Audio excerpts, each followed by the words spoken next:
নমস্কার। আজ পাঠ করতে চলেছি বিভূতিভূষণ বন্দ্যোপাধ্যায়ের লেখা তাল নবমী।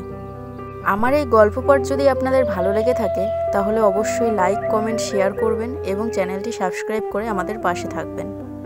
ঝমঝম বর্ষা, ভাদ্র মাসের দিন। আজ দিন 15 ধরে বর্ষা নেমেছে। তার আর বিরামও নেই, বিশ্রামও নেই। ক্ষুদিরাম ভট্টাচার্যের বাড়িতে আজ দুদিন হাঁড়ি চড়েনি। ক্ষুদিরাম সামান্য আয়ের গৃহস্থ। জমি জমার সামান্য কিছু আয় এবং 2-4 ঘর শিষ্য যজমানের বাড়ি ঘুরে ঘুরে কায়ক্লেশ সংসার চলে। এই ভীষণ বর্ষায় গ্রামের কত গৃহস্থের বাড়িতেই পুত্রকন্যা অনাহারে আছে। ক্ষুদিরাম তো সামান্য গৃহস্থ মাত্র। যজমান বাড়ি থেকে যে কটি ধান এসেছিল তা ফুরিয়ে গিয়েছে। ভাদ্রের শেষে আউশ ধান চাষিদের ঘরে উঠলে তবে আবার কিছু ধান ঘরে আসবে। ছেলেপুলেরা দুবেলা পেট পুরে খেতে পাবে। নেপাল ও গোপাল ক্ষুদিরামের 2 ছেলে। নেপালের বয়স বছর 12, গোপালের 10। কদিন থেকে পেট ভরে না খেতে পেয়ে ওরা 2 ভাই সংসারের ওপর বিরক্ত হয়ে উঠেছে। নেপাল বলল, এই গোপলা, খিদে পেয়েছে না তোর? গোপাল ছিপ চাচতে চাচতে বলল, দাদা, মাকে গিয়ে বল আমারও পেট চুইচুই করছে। মা বকে, তুমি যাও দাদা। বকুক গে, আমার নাম করে মাকে বলতে পারবি না? এমন সময় পাড়ার শিবু বাড়ুজ্যের ছেলে চুনিকে আসতে দেখে নেপাল ডাকলো, ও চুনি, শুনে যা। টুনি বয়সে নেপালের চেয়ে বড়, অবস্থাপন্ন গৃহস্থের ছেলে, বেশ চেহারা। নেপালের ডাকে সে ওদের উঠানের বেড়ার কাছে দাঁড়িয়ে বলল, কি, আয় না ভেতরে।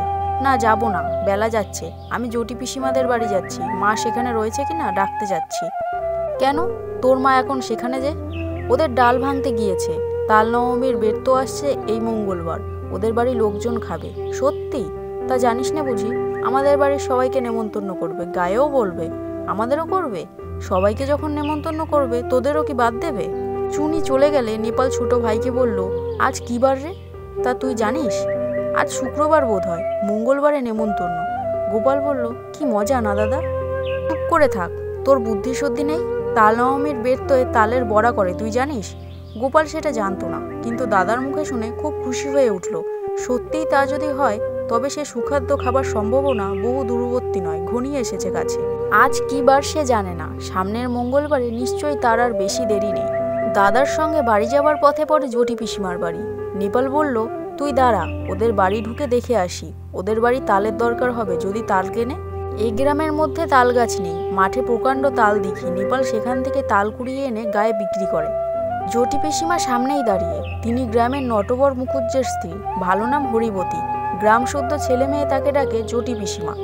পিসিমা বললেন, কিরে, তাল নেবে পিসিমা? হ্যাঁ, নেব বই কি, আমাদের তো দরকার হবে মঙ্গলবার। ঠিক এই সময় দাদার পিছু পিছু গোপালও এসে দাঁড়িয়েছে। জটি পিসিমা বললেন, পেছনে কে রে? গোপাল, তার সন্ধ্যাবেলা 2 ভাইয়ে গিয়েছিলি কোথায়? নেপাল সলজ্জ মুখে বলল, মাছ ধরতে। পেলি? ওই 2টো পুঁটি আর একটা ছোট বেলে। তাহলে যাই পিসিমা। আচ্ছা, এসো গে বাবা, সন্ধে হয়ে গেল। অন্ধকারে চলাফেরা করা ভালো না বর্ষাকালে। জটি পিসিমা তাল সম্বন্ধে আর কোনো আগ্রহ দেখালেন না, বা তাল নবমীর ব্রত উপলক্ষে তাদের নিমন্ত্রণ করার উল্লেখও করলেন না। যদিও দুজনেরই আশা ছিল হয়তো জটি পিসিমা তাদের দেখলেই নিমন্ত্রণ করবে। এখন দরজার কাছে গিয়ে নেপাল আবারও পেছন ফিরে জিজ্ঞেস করল, তাল নেবেন তাহলে? তাল? তা দিয়ে যেও বাবা। কটা করে পয়সায়? 2টো করে দিচ্ছি পিসিমা। তা নেবেন আপনি? 3টে করেই নেবেন? বেশ কালো হেরে তাল তো। আমাদের তালের পিঠে হবে তাল নবমীর দিন, ভালো তাল চাই। মিশকালো তাল পাবেন, দেখে নেবেন আপনি। গোপাল বাইরে এসেই দাদাকে বলল, কবে তাল দিবি দাদা? কাল। তুই ওদের কাছে পয়সা নিস না দাদা। নেপাল আশ্চর্য হয়ে বলল, কেন রে? তাহলে আমাদের নেমন্তন্ন করবে, দেখিস এখন। দূর, তা হয় না। আমি কষ্ট করে তাল কুড়াবো আর পয়সা নেব না? রাত্রে বৃষ্টি নামে, হু হু বাদলার হাওয়া সেই সঙ্গে। পূব দিকের জানলার কপার দড়ি বাঁধা হওয়ায় দড়ি ছিঁড়ে সারা রাত খটখট শব্দ করে ঝড় বৃষ্টির দিনে। গোপালের ঘুম হয় না, তার যেন ভয় ভয় করে। সে শুয়ে শুয়ে ভাবছে, দাদা তাল যদি বিক্রি করে তবে ওরা আর নেমন্তন্ন করবে না। তা কখনো করে? খুব ভোরবেলা উঠে গোপাল দেখলো বাড়ির সবাই ঘুমিয়ে, কেউই তখনও ওঠেনি। রাত্রের বৃষ্টি থেমে গিয়েছে, সামান্য একটু টিপটিপ বৃষ্টি পড়ছে। গোপাল এক ছুটে চলে গেল গ্রামের পাশে সেই তাল দিঘির ধারে। মাঠে 1 হাঁটু জল আর কাদা। গ্রামের উত্তরপাড়ার গণেশ কাওড়া লাঙল ঘাড়ে এই এত সকালে মাঠে যাচ্ছে।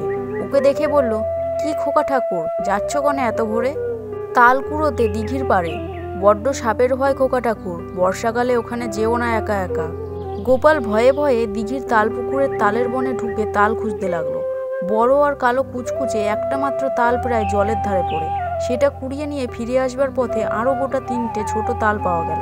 ছেলে মানুষ এত তাল বয়ে আনার সাধ্য নেই। 2টি মাত্র তাল নিয়ে সোজা একেবারে জটি পিসিমার বাড়ি গিয়ে হাজির। জটি পিসিমা সবেমাত্র সদর দৌড় খুলে দোরগোড়ায় জলের ধারা দিচ্ছেন। ওকে এত সকালে দেখে অবাক হয়ে বললেন, কি রে খোকা? গোপাল একগাল হেসে বলল, তোমার জন্য তাল এনেছি পিসিমা। জটি পিসিমা আর কিছু না বলে তাল দুটো হাতে করে নিয়ে বাড়ির ভেতরে চলে গেলেন। গোপাল একবার ভাবল তাল নবমী কবে জিজ্ঞেস করি, কিন্তু সাহসে কুলালো না তার। সারাদিন গোপালের মন খেলাধুলোর ফাঁকে কেবল অন্যমনস্ক হয়ে পড়ে। ঘন বর্ষার দুপুরে মুখ উঁচু করে দেখে নারকেল গাছের মাথা থেকে পাতা বেয়ে জল ঝরে পড়ছে, বাঁশঝাড় নুয়ে নুয়ে পড়ছে বাদলার হাওয়ায়। বকুলতলার ডোবায় কটকটে ব্যাঙের দল থেকে থেকে ডাকছে। গোপাল জিজ্ঞেস করলো, ব্যাঙগুলো আজকাল তেমন ডাকে না কেন মা? গোপালের মা বললেন, নতুন জলে ডাকে, এখন পুরনো জলে তত আমেদ নেই ওদের। আজ কি বার মা? সোমবার। কেন রে, বারের খোঁজ নিয়ে তোর কি দরকার? মঙ্গলবারে তাল নবমী না মা? তা হয়তো হবে, কি জানি বাবু, নিজের হাড়ির চাল জোটে না, তাল নবমীর খোঁজে কি দরকার আমার? সারাদিন কেটে গেল। নেপাল বিকেলের দিকে জিজ্ঞেস করলো, জটি পিসিমার বাড়িতে তাল দিয়েছিলি আজ সকালে, কোথায় পেলি তুই? আমি তাল দিতে গেলে পিসিমা বললেন, গোপাল তাল দিয়ে গেছে, পয়সা নেয়নি। কেন দিতে গেলি তুই? একটা পয়সা হলে দুজনে মুড়ি কিনে খেতাম। ওরা নেমন্তন্ন করবে, দেখিস দাদা, কাল তো তাল নবমী। সে এমনিই নেমন্তন্ন করবে, পয়সা নিলেও করবে, তুই একটা বোকা। আচ্ছা দাদা, কাল তো মঙ্গলবার না? রাত্রে উত্তেজনায় গোপালের ঘুম হয় না। বাড়ির পাশের বড় বকুল গাছটায় জোনাকির ঝাঁক জ্বলছে। জানালা দিয়ে সেদিকে চেয়ে চেয়ে সে ভাবে, কাল সকালটা হলে হয়, কতক্ষণে যে রাত পোহাবে। জটি পিসিমা আদর করে ওকে বললেন খাওয়ানোর কথা। খোকা, কাকুরের ডাল নাহার নিবি? মুগের ডাল বেশি করে মেখে নে। জটি পিসিমার বড় মেয়ে লাবণ্যদি একখানা থালায় গরম গরম তিল পিটুলি ভাজা এনে ওর সামনে ধরে হেসে বললেন, খোকা, কখানা নিবি তিল পিটুলি? বলেই লাবণীদি থালাখানা উপুর করে তার পাতে ঢেলে দিল। তারপর জটি পিসিমা আনলেন পায়েস আর তালের বড়া। হেসে বললেন, খোকা, যাই তাল কুড়িয়ে দিয়েছিলি তাই পায়েস হলো, খা খা, আজ তাল নবমী রে। কত কি চমৎকার ধরনের রাধা তরকারির গন্ধ বাতাসে, খেজুর গুড়ের পায়েসের সুগন্ধ বাতাসে। গোপালের মন খুশি ও আনন্দে ভরে উঠল। সে বসে বসে খাচ্ছে, কেবলই খাচ্ছে। সবারই খাওয়া শেষ, ও তবুও খেয়েই যাচ্ছে। লাবণ্যদি হেসে হেসে বলছে, আর নিবি তিল পিটুলি? ও গোপাল! হঠাৎ গোপাল চোখ চেয়ে দেখল জানলার পাশে বর্ষার জলে ভেজা ঝোপঝাড়, তার সেই আতা গাছটা। সে শুয়ে আছে তাদের বাড়িতে। মার হাতের মৃদু ঠেলায় ঘুম ভেঙেছে।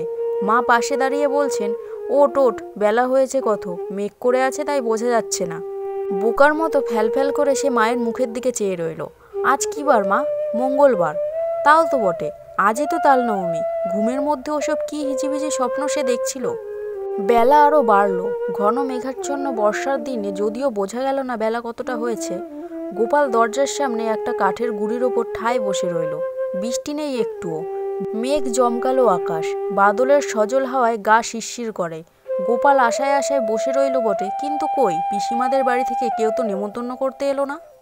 অনেক বেলায় তাদের পাড়ার জগবন্ধু চক্রবর্তী তার ছেলে মেয়ে নিয়ে সামনের পথ দিয়ে কোথায় যেন চলেছেন। তাদের পেছনে রাখাল রায় ও তার ছেলে শানু, তার পেছনে কালীবর বাড়ির বড় ছেলে পাঁচু আর ওপাড়ার হরেন। গোপাল ভাবল, এরা যায় কোথায়?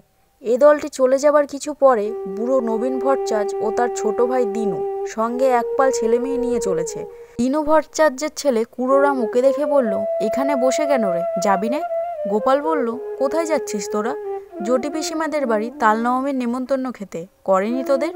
ওরা বেছে বেছে বলেছে কিনা, সবাইকে তো বলেনি। গোপাল হঠাৎ রাগে অভিমানে যেন দিশাহারা হয়ে গেল। রেগে দাঁড়িয়ে উঠে বলল, কেন করবে না আমাদের নেমন্তন্ন? আমরা এর পরে যাব। রাগ করবার মতো কি কথা সে বলেছে বুঝতে না পেরে কুড়োরাম অবাক হয়ে বলল, বাবারে, তা অত রাগ করিস কেন, কি হয়েছে? ওরা চলে যাবার সঙ্গে সঙ্গে গোপালের চোখে জল এসে পড়ল। বোধহয় সংসারের অবিচার দেখেই। পথ চেয়ে এসে বসে আছে কদিন থেকে, কিন্তু তার কেবল পথ চাওয়াই সার হলো। তার সজল ঝাপসা দৃষ্টির সামনে পাড়ার হারু, হিতেন, দেবেন, গুটকে তার বাপ কাকাদের সঙ্গে একে একে তার বাড়ির সামনে দিয়ে জটি পিসিমাদের বাড়ির দিকে চলে গেল।